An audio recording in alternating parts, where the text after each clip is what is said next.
দেখুন,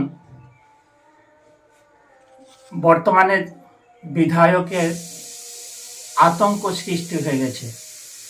উনি এখন আতঙ্কগ্রস্ত। 2024 সালের যে লোকসভা নির্বাচন হয়েছে, সেই নির্বাচনে রঘুনাথগঞ্জের মানুষ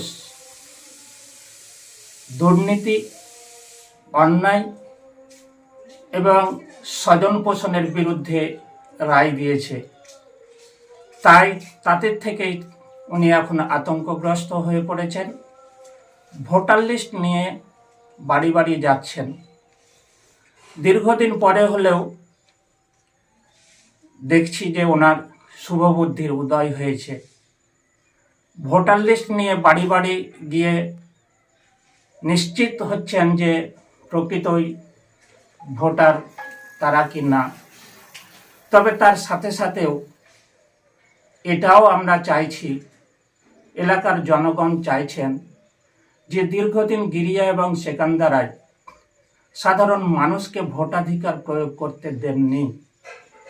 এবার গিরিয়া এবং সেকান্দারার মানুষ তথা রঘুনাথগঞ্জ বিধানসভার মানুষ এবার উপলব্ধি করছেন এবং আশায় বুক বাঁধছেন যে বিধায়ক হয়তো সামনে যে 2026 সালে বিধানসভা নির্বাচন আসছে, সেই নির্বাচনে ভোটাধিকার প্রয়োগ করার একটা ব্যবস্থা করে দেবেন, এটাই এলাকার মানুষ ভাবছেন।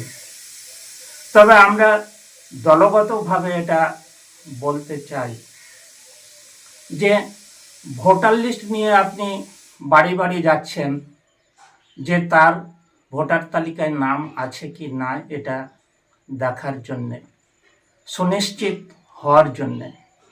কিন্তু তার সাথে সাথে যদি এটা করতেন যে এলাকায় যে এতিম অসহায় দরিদ্র মানুষগুলো আছে, তারা আবাস যোজনায় ঘর পেয়েছে কি না, প্রকৃত যারা নিডি, যাদের বয়স 60 বছর হয়ে গেছে, কর্মক্ষমতা হারিয়েছে, বার্ধক্যে পরিণত হয়েছে, তারা বার্ধক্য ভাতা পাচ্ছেন কি না, যারা বিধবা মহিলা আছেন তারা বিধবা ভাতা পাচ্ছেন কি না, যারা প্রতিবন্ধী আছেন তারা প্রতিবন্ধী ভাতা পাচ্ছেন কি না, এবং গিরিয়া সেকান্দারা তথা রঘুনাথগঞ্জ বিধানসভার যে উন্নয়ন, সে উন্নয়ন সঠিকভাবে হচ্ছে কি না।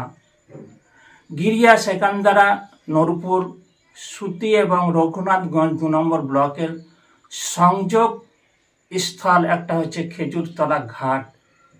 সেই ঘাটে মানুষ প্রাণের ঝুঁকি নিয়ে পারাপার হয়, তাহলে সেখানে একটা ব্রিজ করার ব্যবস্থা করলেন কি করলেন না, সেই বিষয় নিয়ে যদি সাধারণ মানুষের দ্বারে দ্বারে যেতেন তাহলে মনে হয় সঠিক কাজ করতেন। আপনার পরিচয়? আমি আবুল কাসেম বিশ্বাস, রঘুনাথগঞ্জ 2 নম্বর ব্লক কংগ্রেস কমিটির সভাপতি। ধন্যবাদ।